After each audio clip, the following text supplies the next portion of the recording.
Literally আমার খুব মেজাজ খারাপ হচ্ছিল।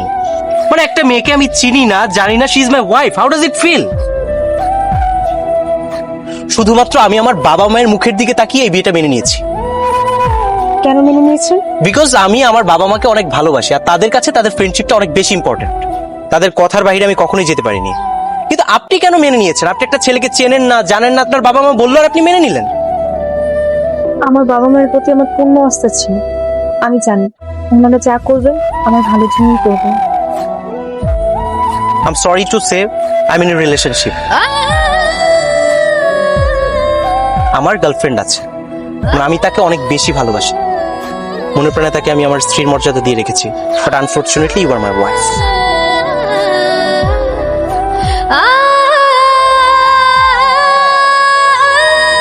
তাহলে বিয়েটা কেন মেনে নিয়েছেন? কারণ আমার বাবা মাকে খুশি করার জন্য। আপনি এখন কি চান? আচ্ছা, আমরা এরকম একটা প্ল্যান করলে কেমন হয়? আপনার সাথে 6 মাসের একটা ডিল থাকবে আমার। এই 6 মাস আপনি শুধু আমার সাথে অভিনয় করে যাবেন। মানে আমরা এরকম ভাবে আমার বাবা মায়ের সামনে দাঁড়াবো, আপনি আমাকে পছন্দ করছেন না, আমি আপনাকে পছন্দ করছি না, আমাদের সাথে শুধু সবসময় ঝগড়াই লেগে থাকবে। আমার বাবা মা, আপনার বাবা মা আমাদেরকে দেখে যেন মনে হয় যে না, ওদের কখনোই মিল হবে না। আমার গার্লফ্রেন্ড আসার পর্যন্ত আমরা এই অভিনয়টা চালিয়ে যাবে, তারপর আমি আপনাকে ডিভোর্স দিয়ে দিলাম।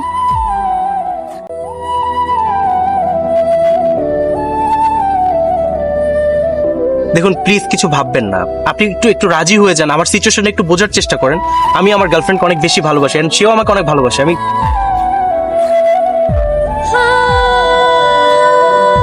ঠিক আছে, আপনি যেটা বলবেন আমি সেটাই করব। থ্যাংক ইউ সো মাচ, আপনি আমাকে বাঁচালেন। আমার গার্লফ্রেন্ডটা বাংলাদেশে আসার আগ পর্যন্ত প্লিজ আপনি জাস্ট এই অভিনয়টুকু করে যান, তারপরটা আমি দেখে নেব, ঠিক আছে? আসি।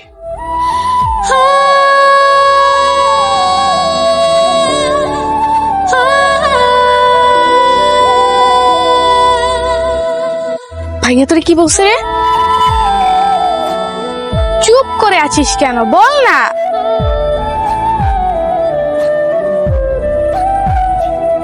তুই কাঁদতেছিস কেন? কিছু না, তুই যা এখান থেকে। তুই বলবি না আমাকে? ঠিক আছে, আমি তাহলে বাবার কাছে যে বিচার দিচ্ছি। না না, তুই বাবাকে কিছু বলিস না।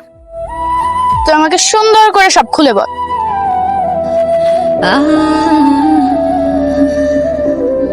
ওনার গার্লফ্রেন্ড আছে, উনি কখনোই তার স্ত্রী হিসেবে আমাকে মেনে নিবেন না। কি? ওর গার্লফ্রেন্ড আছে? ওর এত বড় সাহস! আমি এক্ষুনি বাবার কাছে গিয়ে সব বলে দিব। না প্লিজ, তুই বাবাকে কিছু বলিস না। বাবা এসব সময় সহ্য করতে পারবে না, কোনো অ্যাক্সিডেন্ট হয়ে যেতে পারে। ও, তুই অ্যাক্সিডেন্টের চিন্তা করতেছিস? তো তুই কাঁদতে থাক, আমি দেখি।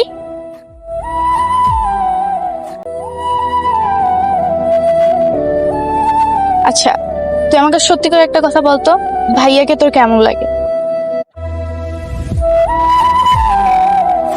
জানি না। ও, জানো না? ইটটাকে যে ড্যাব ড্যাব করে তাকিয়েছিল ওর দিকে, বল। আজকে ওনার সাথে আমার দেখা হয়েছিল, কিন্তু আমি জানতাম না উনিই ফারহান। মানুষটা খুব ভালো, ইনফ্যাক্ট মেয়েদের অনেক সম্মান করে। মেয়েদেরকে যারা সম্মান করতে জানে না, তাদেরকে অসম্মান করতে আমি 1 সেকেন্ডও ভাবি।